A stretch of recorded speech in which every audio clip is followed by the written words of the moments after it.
میں ہوں لالا رخ اور پروگرام ہے وائس آف ریزن. ہمارے آج کے مہمان ہیں ریٹائرڈ بریگیڈیئر سیمسن سائمن شیرف صاحب.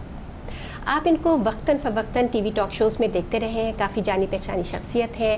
ان کی ملکی اور غیر ملکی سیاسی اور اکانومی پر گہری نظر ہے. ان کا مطالعہ کافی وسیع ہے, کافی پڑھی لکھی شخصیت ہے. مذہبی اور سماجی اعتبار سے بھی ان کا مطالعہ کافی وسیع ہے. سیمسن صاحب, حالیہ واقعات کی روشنی میں مذہبی اقلیتوں میں, خاص طور سے مسیحی برادری میں خوف اور عدم تحفظ کا احساس بڑھتا چلا جا رہا ہے. آپ اس کو کس نظر سے, کیسی نظر سے دیکھتے ہیں؟ جب سے پاکستان بنا یہ ایک ریوالونگ ڈور ہے. مسیحی اقلیتوں کے حوالے سے خاص کر میں بات کر رہا ہوں, کیونکہ جڑا والا کا جو واقعہ ہے وہ مسیحیوں کے ساتھ ہوا ہے. یہ چلتا رہتا ہے. میں زیادہ دور نہیں جاؤں گا. میں نے شانتی نگر جلتے ہوئے دیکھا. میں گوجرا پہنچ گیا جب آگ ابھی بجھی نہیں تھی, اور میں وہاں پر رہا 2 دن.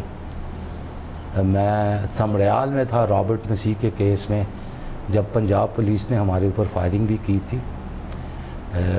گجرانوالہ کا واقعہ جہاں پر 25 کرسچنز کے اوپر 295C لگا دی گئی تھی, اور جب میں نے اس میں انوالو ہوا اور میں نے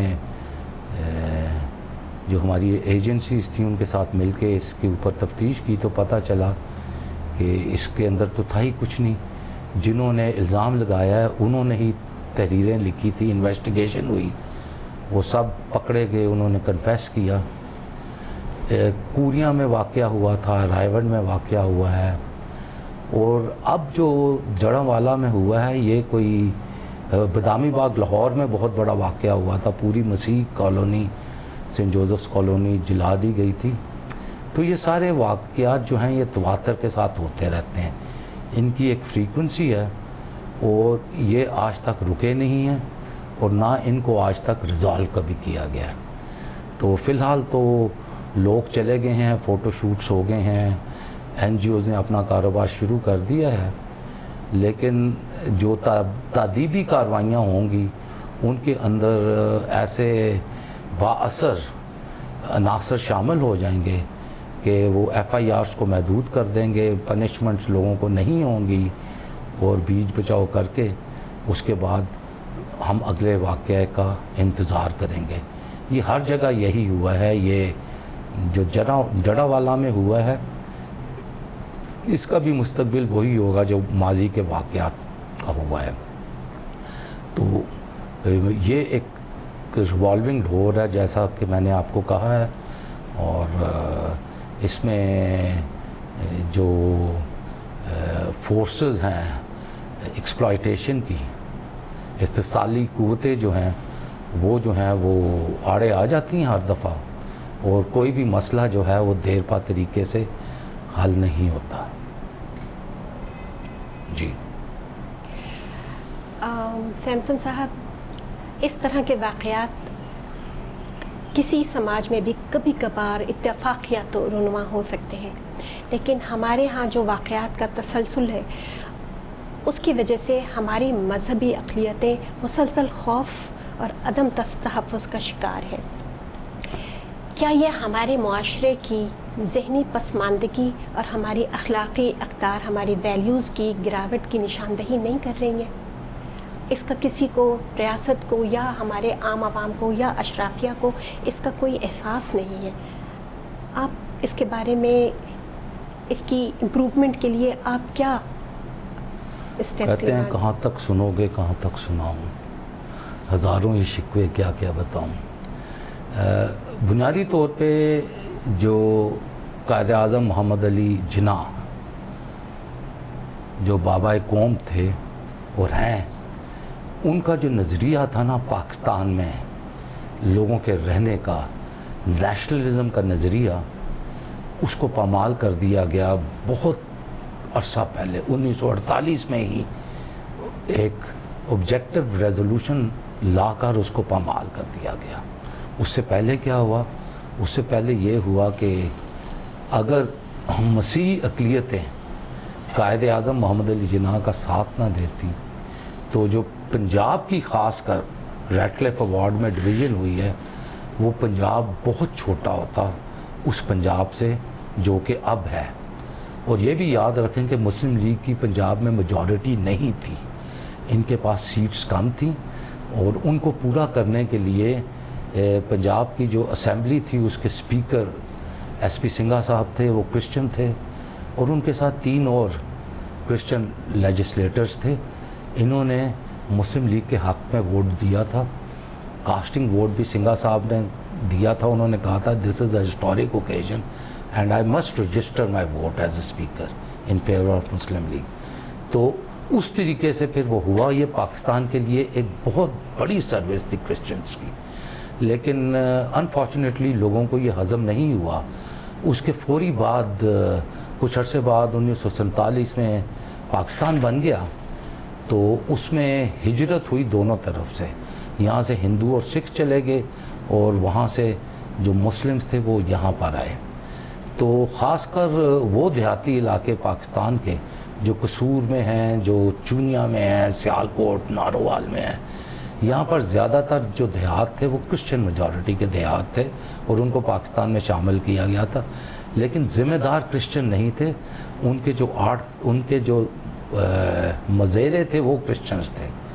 تو سب سے پہلا واقعہ جو ہوا بے دخل ہونے کا کرسچنز کا, وہ 1947 14 اگست کے بعد شروع ہوا, اور ان کو ان کی زمینوں سے نکال دیا گیا. اس وقت یہ تعداد جو ہے نا, جو ہم نے کیلکولیٹ کی ہے, ہمارے اسکالرز نے کی ہے, یہ تقریباً 4 لاکھ 2 سے 4 لاکھ. اس کے اوپر ڈبیٹ ہوتی ہے. کچھ کہتے ہیں کہ 4 لاکھ نہیں تھے, کیونکہ ان کے کچھ لوگ تھے جو شہروں میں پہلے ہی جا چکے ہوئے تھے تعلیم وغیرہ کے سلسلے میں. بہرحال اگر ہم 4 لاکھ لیں یا 2 لاکھ لیں, ان کی تعداد اب 14 لاکھ سے اوپر ہو گئی ہے, بلکہ اس سے بھی زیادہ ہوگی. تو یہ بے دخل کر دیے گئے تھے. ان کے پاس نوکریاں نہیں تھیں. پھر ایک بہت بڑا مقالہ ہوا پنجاب کی اسمبلی میں لاہور میں. وہاں سنگھا صاحب نے بڑی لمبی ایک تقریر کی. اس تقریر کو ریکارڈ کیا گیا, اس کی کاپی میرے پاس موجود ہے, جہاں پر ایک اگریمنٹ ہوئی کہ ہم ایک لیجسلیشن کریں گے. تو جو internally displace Pakistanis in bracket Christians ہیں, ان کو پاکستان میں زمینیں الاٹ کی جائیں گی. لیکن وہ کام آج تک نہیں ہوا. یہ لوگ بے گھر ہو گئے. پاکستان میں ان کے پاس رہنے کے لیے جگہ نہیں تھی. جو انڈیا سے آئے انہوں نے ان کو ان کی زمینوں سے نکال دیا. تھانہ کچہری کا ماحول چل پڑا. پھر جو ہریجن تھے یا انٹچبل ہندوز تھے جو یہاں پر خاک روبی کا کام کرتے تھے, کیونکہ ان میں سے بھی میجورٹی انڈیا چلی گئی تھی, تو یہ جگہیں خالی ہو گئیں پنجاب سے لے کے سندھ اور بلوچستان تک. تو پر فورس جو مسیحی قوم کو تحفہ ملا پاکستان بنانے کے عوض, جو کہ انہوں نے بنایا تھا, ان کے ہاتھوں میں جھاڑو پکڑا دیا گیا. تو یہاں سے یہ داستان شروع ہوتی ہے اور چلتی چلی جاتی ہے. اس ایشو کو آج تک کسی بھی حکومت نے, کسی بھی سیاسی پارٹی نے, کسی بھی ادارے نے, کسی بھی اسٹیبلشمنٹ نے حل کرنے کی کوشش نہیں کی ہے. اور اس سے جو مسیحی قوم ہے اس میں غربت بہت پھیلی ہے, اس میں احساس محرومی بہت پھیلا ہے. اور مسیحی جو ہیں چھوٹی چھوٹی بستیوں میں انہوں نے اپنے آپ کو مقید کر لیا, قید کر لیا, کیکون کر لیا ہوا ہے. اور آپ کو پتہ ہے کہ جو لوگ سوسائٹیز کو پڑھتے ہیں, ان پہ سٹڈیز کرتے ہیں, تو جب کوئی بھی اقلیت جو ہے اپنے آپ کو مقید کر لے تو وہ انٹرنل سوشل ان بریڈنگ کا شکار ہو جاتی ہے. اس کے ڈائنامکس ایسے بنتے ہیں کہ وہ اپنے آپ کو ایسی پوزیشن میں لے آتی ہے کہ وہ ترقی کی طرف بریک تھرو نہیں کر سکتی. ایک اور طبقہ پاکستان میں جو ہے وہ ہے جن کو ہم خانہ بدوش کہتے ہیں, جن کو ہم سانسی کہتے ہیں, جو بھی جپسیز کہتے ہیں. ان کے ساتھ بھی یہی ہوا ہے پاکستان بننے کے بعد. وہ بھی پورے پاکستان میں ہر جگہ پر رول رہے ہیں. جس طریقے سے ہمارے بے گھر مسیحی, یہاں آپ کے اسلام آباد شہر میں اتنی زیادہ بستیاں ہیں, انہی لوگوں کی آپ ان سے پوچھو وہ کہاں سے ہیں, وہ کہیں گے ہم پسرول سے ہیں, چونیا سے ہیں, نارووال سے ہیں, سیالکوٹ سے ہیں, ڈسکے سے ہیں. وہ آپ کو بتائیں گے. یہ ان کی جنریشنز جو ہیں یہاں پر ایک بہت ہی ان ہیومن قسم کی پروفیشن میں پھنس گئے ہیں. تو یہ کیسے ہو گیا جب کہ پاکستانی مسیحوں نے اتنی بڑی قربانی دی. ایس ایم برگ صاحب تھے, وہ میجسٹریٹ تھے انہی الیکشنز میں جس میں مسلم لیگ کو میجورٹی صرف کرسچنز کی وجہ سے ملی. وہ پاکستان کے فارن سیکرٹری بھی رہے, پاکستان کے ایمبیسڈر بھی رہے, نیوکلیر پروگرام کے لیے ریئیکٹرز بھی لے کے آئے تھے. سی گبنز تھے جنہوں نے یونائٹڈ نیشنز میں مقدمہ پیش کیا تھا سر ظفر اللہ کے ساتھ مل کے کشمیر کا. اس طرح اور بہت زیادہ ہمارے ہیروز, مسیحی ہیروز تھے. فضل علی چودھری تھے, چندو مل تھے. اس سب کے باوجود کیوں ہوا کہ مسیحی قوم جو ہے وہ پاکستان میں پس کے رہ گئی نا؟ یہ ایک بہت بڑا المیہ ہے اور یہ ایک زخم ہے جس سے خون رستا رہے گا جب تک کہ اس کو صحیح طریقے کے ساتھ پاکستان کے جو بھی ڈیسیجن میکرز ہیں, جو بھی لیڈس ہیں جن سے زیادہ توقع نہیں رکھی جا سکتی, اس کو ٹیکل نہیں کرتے. یہ آپ دیکھیں گے یہ جڑاں والا کیس ہوا ہے, یہ پھر ہوگا. ابھی اس کے ساتھ ہی میں آپ کو یہ بتانا, مجھے اس لیے بہت دکھ ہے کہ میں پورے پاکستان میں یونیورسٹیز میں, اسلامک یونیورسٹی میں بھی دیا ہے, فاطمہ جناح, منہاج القرآن, کرسچن اسٹڈی سینٹر, میں نے ٹاک شوز کیے ہیں کہ جو کامنالٹیز ہیں کرسچینٹی کی اور اسلام کی, ان پر ہم اپنی ریاست کی بلڈنگ کریں پاکستان کے اندر, اور وہ کامنالٹیز بہت سٹرونگ ہیں. اس پہ میری بہت سٹڈی ہے. ہم اگر اپنی اسلامک ہسٹری کا مطالعہ کریں تو ہم آپ صلی اللہ علیہ وسلم نے مسیحی برادری سے باہمی بقا پر مبنی ایسا معاہدہ کیا جس کی رو سے ان کو تحفظ, مذہبی اور سماجی تحفظ یقینی بنا دیا گیا. جی میں اس کو ایکسپلین کروں گا. اس کی طرف دیکھنے کے دو راستے ہیں.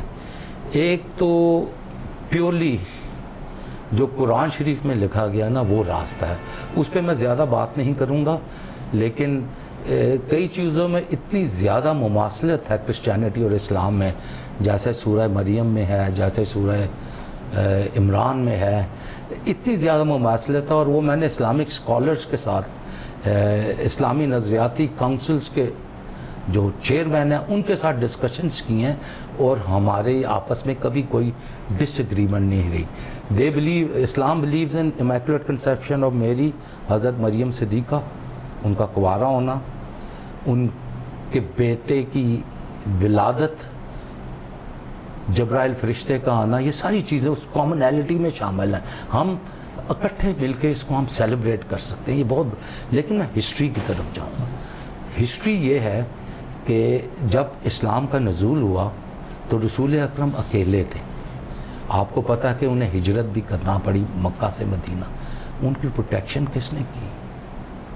حبشہ, جس کو آج ہم یمن کہتے ہیں, نجرانیوں نے کی تھی, اور وہ سب کرسچن تھے. اور جب بھی یہ ٹریٹی لکھی گئی ہے اس کے دباچے میں لکھا گیا کہ مسیحیوں نے میری پروٹیکشن کی ہے. ٹھیک ہے, جو ہڑاول دستے ہوتے تھے حضرت خالد بن ولید کے, کیولری, جو آخری وقت پہ جنگ کا پانسا پلٹتی تھی, خواہ وہ ولاجہ تھا کی لڑائی تھی یا وہ یرموک تھی, جو بھی تھی, وہ کون تھے؟ نجرانی تھے, وہ کرسچن تھے. انہوں نے مسلمانوں کا بہت ساتھ دیا. اچھا, اس کے بعد آپ آ جائیں کربلا پر.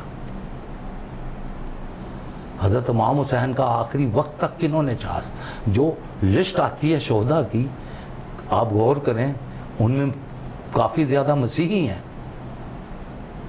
یہ اسلامک اسکالر جب نام لیتے ہیں اتنے شہداء, یہ پرابلی ڈونٹ ریئل.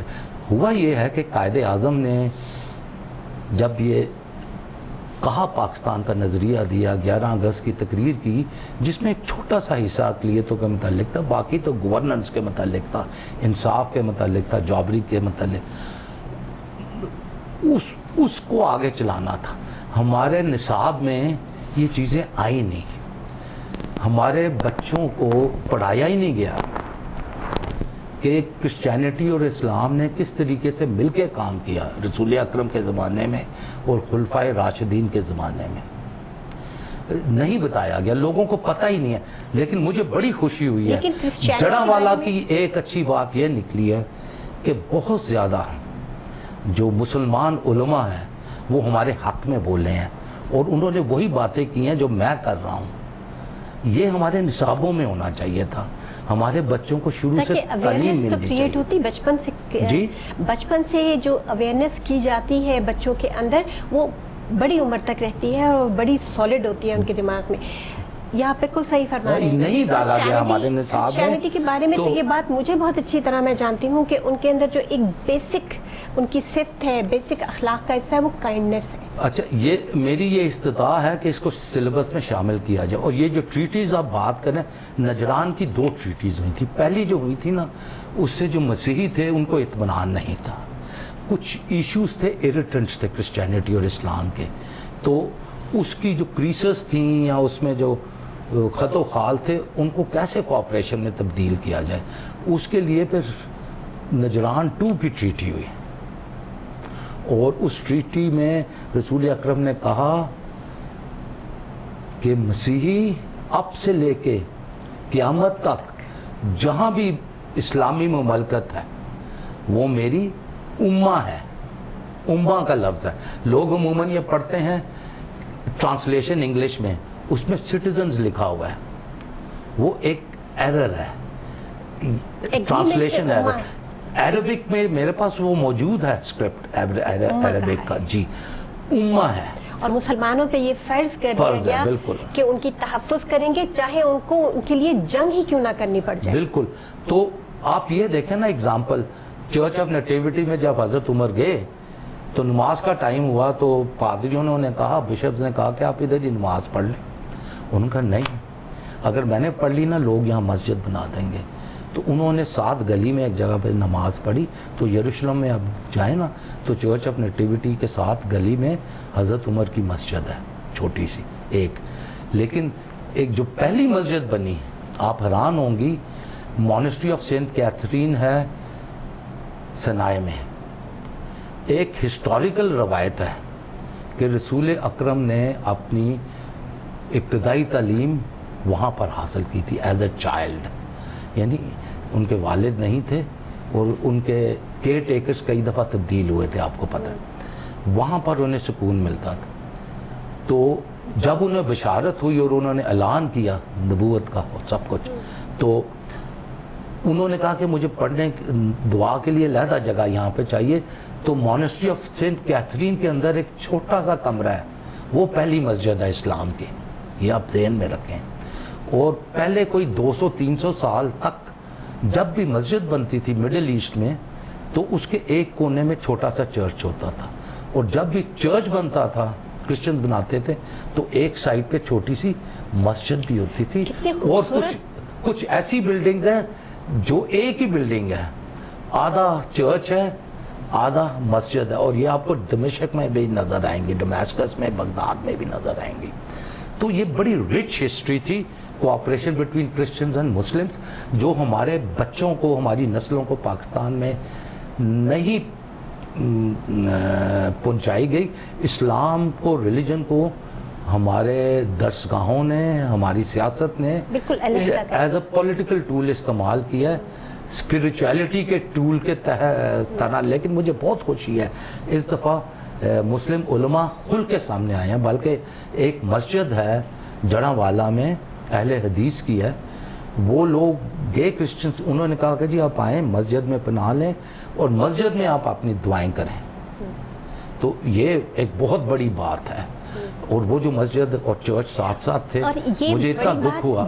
ایک سیکنڈ, وہ جو ایک تصویر میں فلیش کرتا تھا ہمیشہ کہ یہ دیکھیں یہ مسجد ہے, یہ چرچ ہے, وہ چرچ ڈسٹرائے کر دیا گیا نا. وہ ایک ویژول جو میں پوری دنیا میں لوگوں کو دکھاتا تھا پاکستان کا. بلڈ کریں گے, جی دوبارہ بلڈ کریں گے. ہاں وہ ہوگا, کب ہوگا, اس میں بیوروکریسی انوالو ہے, ایک پروسیس ہوتی ہے, PC1 بنتے ہیں, کیا کیا ہوتا ہے, پھر آپ کو پتہ پاکستان میں کیسے کام ہوتا ہے. بہرحال بہت دکھ ہوا.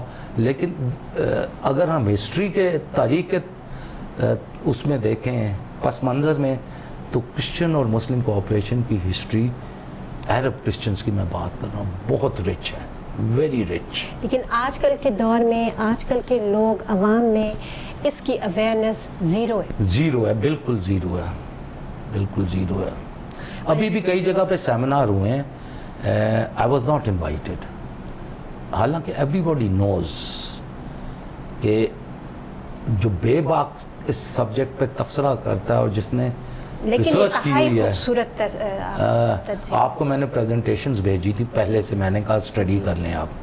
تو we have so much room of cooperation, you know we can be one امہ اینڈ ون نیشن.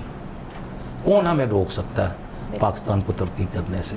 اگر ہم یہ کر لیں, اور جتنی زیادتیاں مسیحیوں کے ساتھ ہوئی ہیں, شیڈیول کاسٹ ہندوز کے ساتھ ہوئی ہیں, کیونکہ شیڈیول کاسٹ بھی جو تھے بیکاز آف جوگندرا ناتھ منڈل, جو he was also scheduled caste, Dalit تھے پاکستان کے پہلے لاء, اس کی وجہ سے ان کا ووٹ بھی پاکستان کی طرف تھا.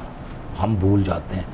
بڑی زیادتی ہوئی ہے سندھ میں, ہندوؤں کے ساتھ بہت زیادتی ہوئی ہے, ساؤتھ پنجاب میں بہت زیادتی ہوئی ہے. اچھا, آپ کے خیال میں یہ جو مسیحی برادری خاص طور سے اور مذہبی جو دوسری اقلیتیں ہیں ان کو جو درپیش چیلنجز ہیں, اس کی رو سے ایسے کون سے قدم اٹھائے جائیں جن سے ایک ماحول بنے جس میں تمام لوگوں کو ایک سا تحفظ ہو, انصاف ملے اور احترام ملے؟ میں آپ کو ایک ایگزامپل دے دیتا ہوں. ڈی ایچ ایز کتنے بڑے ہیں, پنڈی میں ہے, لاہور میں ہے, کراچی میں, یہ بڑے D H As, Gujranwala, Quetta, Multan میں بھی. کیا آج تک ڈی ایچ ایز نے کوئی جگہ الاٹ کی چرچ بنانے کے لیے؟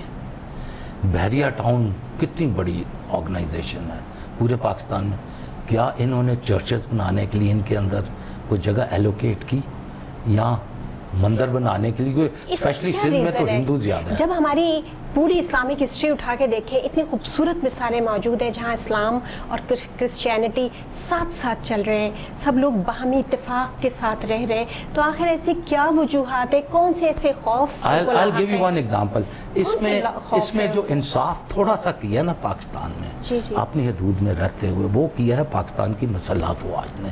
The credit goes to them. جہاں بھی نئی چھاونی بنی ہے وہاں پر 2 چرچز بنے ہیں. پاکستان میں 2 میجر فقہ ہیں کرسچنز کی, ایک رومن کیتھولک ہیں, ایک پروٹیسٹنٹ ہیں. اوکاڑا نیا کنٹونمنٹ بنا وہاں ہے, پنو عاقل بنا وہاں ہے, شورکوٹ بنا وہاں ہے. تو جہاں بھی فوج گئی ہے اور اس نے وہاں پر چھاونی بنائی ہے, they were always very sensitive. Then why not in DHA area? جہاں پر یہ پرائیویٹ سوسائٹیز گئی ہیں, ٹھیک ہے نا, خواہ وہ پارک بھی ہے, بیریا ہے, اور بڑی بڑی آ رہی ہیں ڈی ایچ ایز, انہوں نے اس چیز کا ادراک نہیں رکھا. یعنی this is a stepping stone towards a complementary alliance. Secondly کہتے تو ہیں کہ جاب کوٹاز ہیں, یونیورسٹیز میں کوٹاز ہیں, اس میں بھی بہت زیادہ مینوپولیشن ہوتی ہے, فری رن بچوں کو نہیں دیا جاتا. ہمارے بھی بچے ہیں, وہ بھی پاکستان میں پڑھے ہیں, ماشاءاللہ انہوں نے اپنے وطن کا نام بھی روشن کیا, بہت زیادہ کیا, لیکن میں تو ایک پریویلیج کلاس میں آ گیا نا, کیونکہ میرا کریئر اچھا تھا, میرا انفلوئنس اچھا تھا, تو وہ سب چیزیں بھی آئیں. میرے بچے بھی محنتی تھے, وہ اس شکل میں نہیں آئے جس میں ہماری میجورٹی آف کرسچن کمیونٹی آئی ہوئی ہے, living in small colonies and all that. وہ اس کا ہمیں کچھ کرنا ہوگا, یہ لاگ جام توڑنا ہوگا. کرسچنز تعلیمی اداروں میں زیادہ آئیں, ہمارے مسیحی اسکول وغیرہ آلریڈی ہیں, اتنے اچھے ذہن اور جو بہت آگے جا سکتے ہیں, وہ ضائع ہو رہے ہیں. We need to produce doctors, we need to produce lawyers, more officers in the armed forces, business entrepreneurs. میدان بہت بڑا کھلا ہوا ہے نا, لیکن جب آپ کالونیز میں رہتے ہیں, آپ سوشل ان بریڈ میں آ جاتے ہیں, آپ کی جو سوچ ہے نا وہ محدود ہو جاتی ہے. وہ ان کا نقصان, ان کا قصور نہیں ہے, جو معاشرہ ہے اس نے ان کے اوپر اتنا جبر اور ظلم کر دیا ہے کہ وہ سمجھتے ہیں کہ بریک آؤٹ کرنا بہت مشکل. دنیا میں جہاں بھی یہ اس طرح کی کالونیز ہیں, اسلامز میں لوگ رہتے ہیں, ان سب کی تاریخ ایک ہے کیونکہ جو ہیومن سائیکالوجی کے ڈائنامکس ہے وہ مذہب پہ نہیں ہے، وہ معاشرے پہ ہے، اور وہ ایک جیسا ہی ہے. آپ لیٹن امریکہ میں چلے جائیں، آپ یورپ کے سلمز میں چلے جائیں جہاں پر روما اور جپسیز رہتے ہیں، آپ افریقہ میں ساؤتھ افریقہ میں چلے جائیں ان کے سلمز میں. ساؤتھ افریقہ میں وائٹ سلمز بھی ہیں اور بلیک سلمز بھی ہیں، دونوں ہیں. تو یہ انڈیا میں بہت زیادہ سلمز ہیں. یہ اس سے بریک آؤٹ ہونا بہت ضروری ہے. جب تک پاکستان ایک صحیح معنوں میں اسلامک فلاحی مملکت نہیں بنے گی نا، یہ چیزیں ختم نہیں ہو سکتی. تو یہ میرا آخری کویشچن ہوگا. آپ اگر سوچیں، اگر ہم ریاستی لیول پر نہ جائیں اور ہم صرف یہ دیکھیں کہ معاشرے میں ہم ایسا کیا کریں کہ مذہبی ہم آہنگی، رواداری اور ایک دوسرے کے لیے احترام کو فروغ ملے، اور اس میں ہم نوجوانوں کو کیسے انوالو کر سکتے ہیں؟ آئی تھنک سب سے پہلے تو تعلیم ہے نا، جو بیسک تعلیمی سلیبس ہے اس میں جو اسلامک سٹڈیز پڑھاتے ہیں ہم، اس میں یہ چیپٹرز انسرٹ کرنے ہوں گے کہ وہ اپنے آپ کو یہ جو انتہا پسندی ہے، ان کی جو ذہنی انتہا پسندی ہے مذہب کے حوالے سے خاص طور سے، اس سے یہ دور ہوں اور ایک معتدل، ایک توازن کے ساتھ ایک سوچ ان کے ذہن میں پیدا. یہ سوال تو آپ کیجئے گا کسی اسلامک اسکالر سے. میں تو صرف یہ بتا سکتا ہوں کہ آپ کا جو بنیادی سلیبس ہے اس میں اگر مذہبی اشتراکیت آ جائے، یہ واقعات جو سارے میں نے آپ کو بتائے ہیں، بچے جو ہیں وہ پڑھیں اسلامک سٹڈیز میں، پاکستان سٹڈیز میں، یہ سبجیکٹ پڑھیں، اس پہ امتحان دیں، نمبر لیں، تاکہ ان کو سب کچھ اویئرنیس ہو جائے نا. یہ آہستہ آہستہ کام ہو جائے گی. میں ایک خاتون ہے ہماری، بڑی اچھی ٹیچر ہوتی تھی، ان کا میں ایک انٹرویو وائرل ہوا ہے نا، تو کہہ رہے ہیں کہتی ہیں میں سبزی کی دکان پہ کھڑی تھی تو پیچھے والی نے سبزی والی کو کہا کہ تم اس کافر کو پہلے سودا دے رہے ہو، پہلے مجھے دو. یہ ایک بنیادی ہائیلی ایجوکیٹڈ لیڈی، یہ ایک بنیادی جو ایک ہماری سوسائٹی میں ایک فرکشن آئی ہوئی ہے نا، اس کو ختم کرنا اور یہ بہت ضروری ہے. اور یہ ایک بڑا لانگ ٹرم ہے. یہ ایک دم نہیں ہوگا، یک دم نہیں ہوگا. یہ بجلی کا سوئچ نہیں ہے آن آف ہو جائے گا. دیکھیے اگر یہ فرائیڈے کے جو خطبے ہوتے ہیں، اس پہ کام کرنا پڑے گا ایک جوہری کی طرح، چھوٹی چھوٹی ٹکریں مار کے تب یہ سیپ کرے گا عوام کے ذہن میں اور دل کے اندر. جی بالکل، آپ صحیح فرمائیں. اور میں آپ کو بتاؤں، ہمارے تئیں ہم مثلاً I can represent Christians, I can even represent Hindus, کیونکہ میرا ان سے بھی بڑا قریبی تعلق ہے. ہمارے جو تعلیمی ادارے ہیں وہ تو تعلیم دیتے ہیں، میجورٹی مسلمز ہی پڑھتے ہیں نا.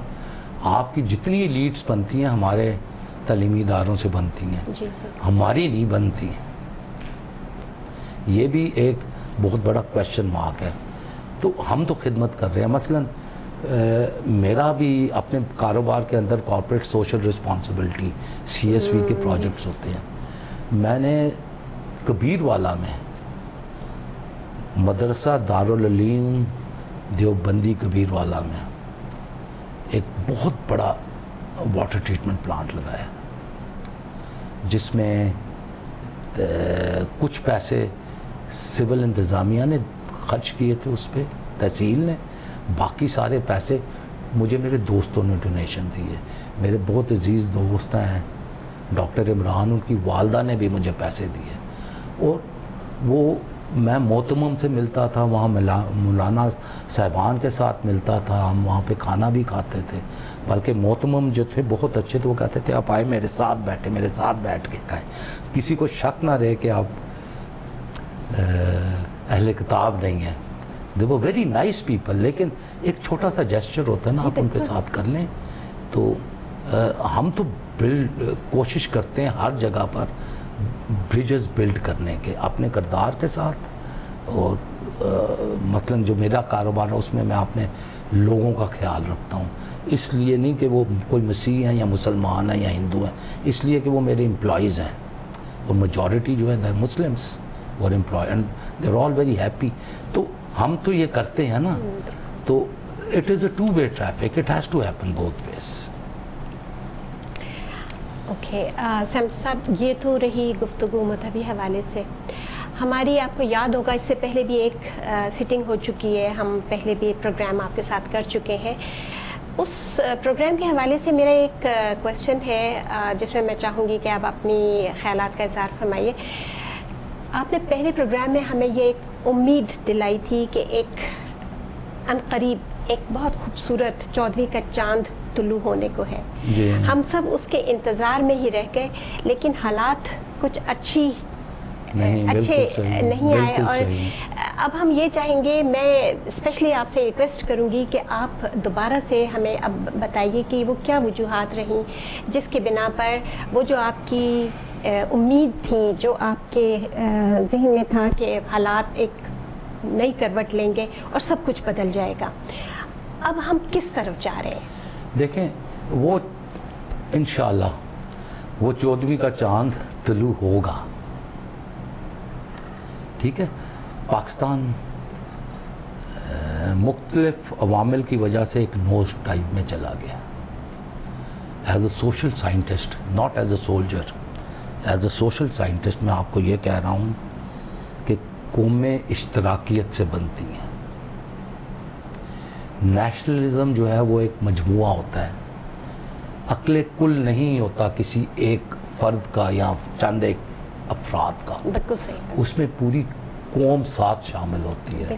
اور اسٹریٹجی اور ملٹری ہسٹری بھی ہمیں بتاتی ہے کہ آپ کے پاس جتنا مرضی سامان ہو حرب و ضرب کا, جنگ کرنے کا, اگر قومیں آپ کے ساتھ نہیں ہیں تو ختم, آپ نہیں جیت سکتے. اگر آپ یہ دیکھیں کہ خلفائے راشدین کے زمانے میں غزوات ہوئیں, ایکسپینشن ہوئی, لیکن اس کے ساتھ ساتھ نیشن بلڈنگ بھی ہوئی, قوموں کو ملایا گیا. یہ جو 7 ٹریٹیز مسیحیوں کے ساتھ ہوئی ہیں, 7 ہیں, یہ اس بانڈنگ کا حصہ تھی. اور مختلف جو اقوام تھی ان کو بھی لایا گیا اندر. جو ہاؤس آف بغداد تھا, which was known as the house of knowledge, بہت کم لوگوں کو پتہ ہے کہ اس میں بہت کافی زیادہ فلسفہ جاندان جو تھے وہ مسلمان نہیں تھے, وہ یا کرسچن تھے یا وہ یہودی تھے, جنہوں نے وہ سارا نالج ٹرانسفر کیا یورپ کو, اسپین کو, کارڈوبا میں, قرطبہ میں, اور وہاں سے پھر وہ نالج یورپین یونیورسٹیز میں گیا, جس کو ہم ارسٹاٹل کہتے ہیں, سوکریٹس کہتے ہیں. ان کا تو وہ نالج ختم ہو چکا تھا, آگ کی نظر ہو گیا تھا. It was the Arabic and the Hebrew translations which were translated into Latin, اور پھر وہ وہاں پہ گئی قومیں. اور یہ بھی یاد رکھیں, امیت خلفاء میں جو میری اپنی as a student of history ہے, اس میں سب سے اوپر لے کے جاتا ہوں حضرت عمر بن عبدالعزیز کو. ماشاءاللہ. انہوں نے جنگ و جدل بند کیا, نیشن بلڈنگ شروع کی, اور ان کے زمانے میں جو اسلامی ریاست وجود میں آئی وہ مساوات کی بنیاد پہ تھی. اس میں وزارت خزانہ بھی تھی, ریونیو بھی تھا, ویلفیئر بھی تھا, تعلیم بھی تھی, یتیم و بیواؤں کے پریولیجز بھی تھے. باقی سو مچ سو کہ انہوں نے اپنی مشاورت میں جو خارجی تھے ان کو بھی شامل کر لیا. افسوس یہ ہوا کہ حضرت عمر بن عبدالعزیز زیادہ عرصہ زندہ نہیں رہے. انہوں نے تمام کانکسٹ بند کرا دی تھی اور ان کو شہید کر دیا گیا. تو قومیں بنتی ہیں اشتراکیت سے. نیشنلزم جو ہے ایک سینٹیمنٹ ہے جو دل اور دماغ سے باہر نکلتا ہے. تو آپ پاکستان کی 70% 80% پاپولیشن کو, ان کے جذبات کو ایک سائڈ پہ کر کے آپ یہ نہیں کہہ سکتے کہ ہم ایک پاکستان بنا لیں گے جو کہ ہمارا پاکستان ہوگا اور وہ بڑا ترقی کرے گا. ہو نہیں سکتا. جب تک عوام بیک نہیں کرتے کسی بھی چیز کو، خواہ وہ ملک کی ترقی ہے، خواہ وہ میدان جنگ ہے، فتح نہیں ملتی. یہ ہسٹری کا ریپیٹڈ لیسن ہے ہسٹری کا. اور ملٹری پوائنٹ آف ویو سے مائیکل ہارورڈ نے اس پہ تھیسس لکھی ہوئی ہے، دا 4 forgotten dimensions of strategy. اس میں ایک ڈائمینشن جو اس نے دی ہے عوام کی دی ہے، it's call the social dimension of strategy. اگر آپ سوشل ڈائمینشن کو اگنور کر رہے ہیں آپ کو ناکامی ہوگی. تو وہ کیا عوامل ہیں جو عوام کی آرا کو، عوام کو بالکل اگنور کر کے، تمام ریسرچ جو آج تک ہوئی ہے اس سلسلے میں اس کو اگنور کر کے وہ ایک نیا سسٹم انہوں نے اپنا لیا ہے اور اس کے سنیں، میرا رقیب میرے اندر ہے، میرا وجود میرا دشمن ہے. میں اپنے آپ سے جنگ میں ہوں. میری حالت میرے وطن سی ہے. ہمارا ملک تو 1948 سے لے کر اب تک اپنے آپ سے جنگ میں ہے. اس کے پیچھے کوئی نہ کوئی ایسے عوامل ضرور کار فرمائے ہیں جس کے لیے وہ ہمارے، میں اب کھل کے تو نہیں آپ کے سامنے کہہ سکتی ہوں، لیکن وہ عوامل مجبور ہیں، کسی خاص ریزن ہے اس کے پیچھے. دیکھیں پاکستان دنیا کے ایک ایسے خطے میں ہے، کیونکہ یہ ایک بہت بڑا فیکٹ ہے کہ آپ پوری عوام کو اگنور یہ کر آپ نے ایک نیا سبجیکٹ کھول دیا جس کا جواب دینا بہت مشکل ہے. اتنے کم ٹائم میں آپ یہ سمجھیں کہ ہم ایک ایسے خطے میں ہیں جہاں پر باہر کے انفلوئنسز بہت زیادہ. ایگزیکٹلی، ٹھیک ہے، باہر کے انفلوئنسز ہیں، جب یہ میں نے عوامل ہیں جس کی وجہ سے جب میں نے آپ کو 14ویں کے چاند کا خواب دکھایا تھا نا، میں سمجھ رہا تھا کہ ہم ترقی کے راستے پہ بڑی تیزی سے نکل جائیں گے. جی بالکل، کیونکہ میری جو رجیم چینج میں کچھ کردار تھے ان سے 1 to 1 بھی بات چیت ہوئی تھی اس وقت. امپریشن وہ یہی دیتے تھے کہ ہم بڑا کچھ کر لیں گے، لیکن وہ ایسے ہوا نہیں. ہم ترقی کے زینے سے اتر گئے ہیں. ہماری جو زینے تھے ترقی کے، ان کے کئی لیولز جو ہیں نا وہ کھینچ لیے گئے ہیں ہماری ٹانگوں کے نیچے سے. تو باہر کے انفلوئنسز کا آبجیکٹو ہی یہی ہے کہ ایسا ہو. یہ باہر کے انفلوئنس بھی نہیں ہے. 1948 سے ویسٹڈ انٹرسٹ، ایلیٹس جن کو ہم کہتے ہیں، اردو میں شاید اس کو استعمار کہتے ہیں، استعماری قوتیں، وہ ہمارے اندر موجود ہیں اور وہ ہمیں ڈسٹرائے کرتی رہی ہیں. اس لیے میں نے کہا میرا وجود میرا دشمن ہے، میری حالت میرے وطن سی ہے. یہ جب تک ایک نیا سوشل کانٹریکٹ پاکستان میں نہیں ہوگا، جب تک ان تمام قوتوں کے وجود کو رول آف لا کے اندر لا کے سمیٹا نہیں جائے گا، پاکستان کہیں آگے نہیں ترقی کر سکتا. آپ کے خیال میں ہمارے ہاں رول آف لا موجود ہے؟ دیکھیں میں تو رول آف لا کے لیکچر دیتا رہا ہوں. ایک تھنک ٹیک ہے اسلام آباد کا، وہ سرکاری ملازمین یونیورسٹیز کے ان کی ورکشاپ چلاتے ہیں، میرے خیال 1 ہفتے کی یا 2 ہفتے، تو اس میں رول آف لا کا ٹاپک میرے پاس ہوتا ہے. امتیاز گل صاحب ہیں ہمارے ایک بڑے معروف جرنلسٹ، وہ کرتے ہیں. تو رول آف لا پہ I can speak for hours and all. What is rule of law and what is happening now, I don't need to comment. ہر پاکستانی کو پتہ ہے کہ کیا ہو رہا ہے. آپ کو بہت شکریہ، آپ نے اپنا بہت قیمتی وقت سے ہمیں نوازا، بہت خوبصورت اور اچھی باتیں کی. بہت اس سیشن کو میں نے انجوائے کیا، ہوپ فلی آپ نے بھی کیا ہوگا اور ہمارے ناظرین بھی کریں گے. تھینک یو ویری مچ. اور میں یہ چاہتا ہوں کہ ہمارے جو اہل فکر ہیں، ہمارے جو دانشور ہیں، ہمارے جو مذہبی رہنما ہیں کسی بھی مذہب سے تک، ہمارے جو اقتدار پہ ارباب اختیار ہیں، وہ یہ شو ضرور دیکھیں اور یہ سوچیں اور سمجھیں کہ میں نے یہ باتیں کیوں کی ہیں، کیوں اسی میں اصلاح ہوتی ہے، سیلف کریکشن ہوتی ہے. بالکل جب تک ہم اصلاح نہیں کریں گے ہم کہیں صحیح فرمایا سیمسن صاحب آپ کا. Thank you very much for calling me and airing my views. بہت شکریہ آپ کا.